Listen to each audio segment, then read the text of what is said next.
Let me ask you this. What is the main reason why you keep coming back to that sin? What is the main reason that makes you just so hooked towards going back to that sin? I'm not saying this out of hatred or by the fact that I'm better than you, because I'm not. I'm saying this because of genuine love, because of the fact that I want to help you out through this video. So let me ask you this. What is that certain main reason?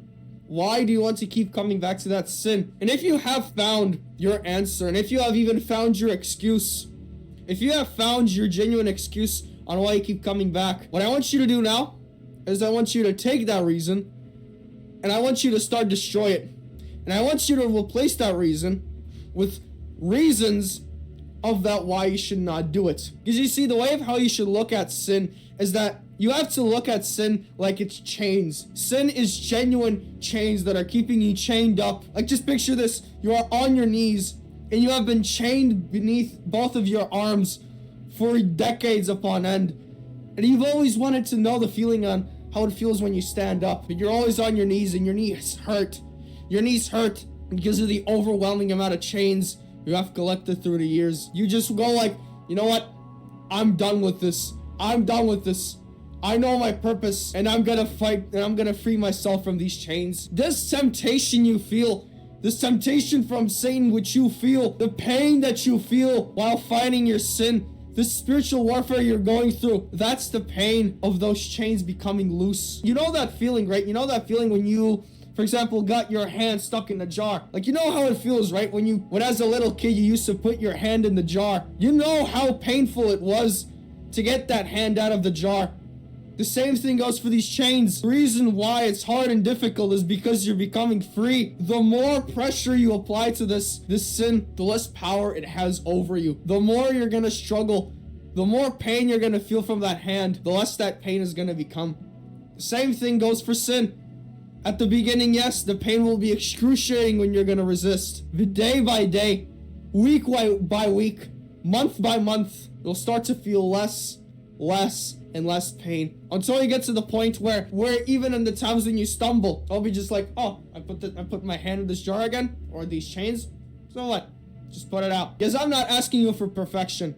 I'm asking none of you all for perfection. Even God doesn't want me to be perfect, or any of you to be perfect. Progress over perfection. I want you to reach this certain point in life where even if you return and come back to that sin, the chains are so loose, they are so big, you know, that mechanism lock is so big, or even when you put your hand in, you can just easily get it out.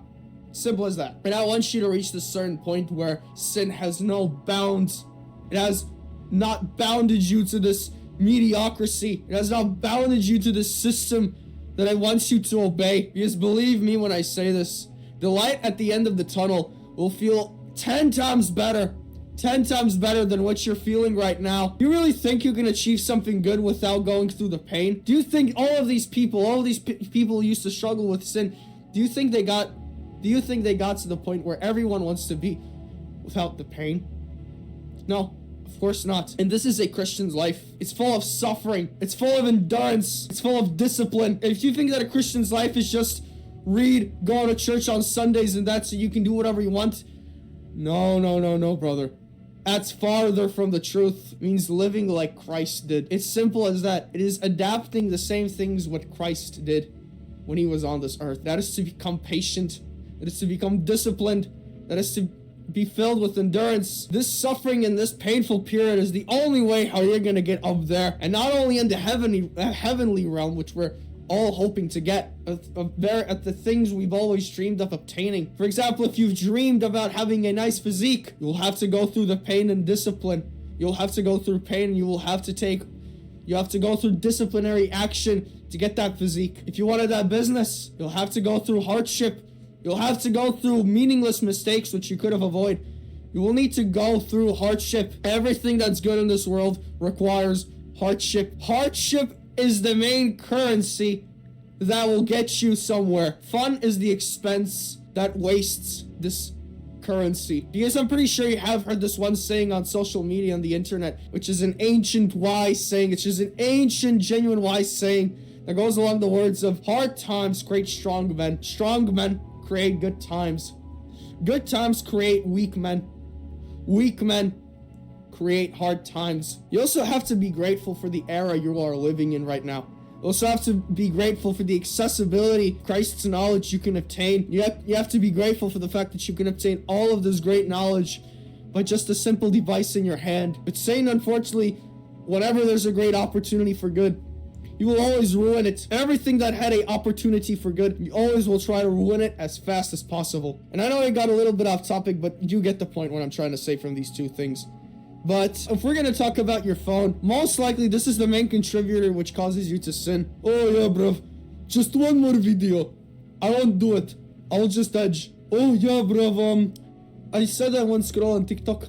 One more video. How about you take this device, destroy all the distractions which causes you to stumble in your walk of faith, and how about you replace it with things that can change your life? Change the atmosphere around you so that your body has no other choice but to adapt and to make all of these things like reading his word, praying, and all of these good things as fun things. Because if you're gonna have TikTok and all these things laying around, obviously our brain's not gonna like doing this. We as humans are programmed in this certain way, in which where the things with the least amount of hardship and the things that release more dopamine are obviously going to be the things which the brain, the mind, the first thing that gives up on absolutely everything will take up. This is in fact a tip you can use if you're struggling with something. Make these tough things like reading his word easier than what you're doing right now. And the best way of how you can do this is by simply deleting social media. If you're not using it to create something, if you're not using it for content creation, delete social media and create something more difficult than reading his word. And I can guarantee you, your brain's gonna slowly reprogram itself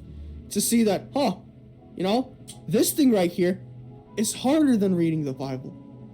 So let's read the Bible. And this is the way how you can take this reprogramming towards your advantage. So simply keep all of these things, what I've just said, in mind, friends. Remember, I only want the best for you. I don't want you to go through this mess anymore. I don't want you to go through this life of monotony anymore, which is something that everybody goes through and later on regrets it for the rest of their lives. So keep these things in mind, and I challenge you, for the next 2 weeks, you try to implement all of these things as perfect as you can. And if you stumble, so what? Get yourself back up and keep fighting. And if you will manage to implement all these things which I just said in the next 2 weeks, you can thank me later then. Besides the point, if you obtain something valuable from this information, from this video, then I recommend you join our Crusade. First link in the description, which is a place which you really will like. A place full of like-minded people like you, which is something which you most likely have been looking for a long time.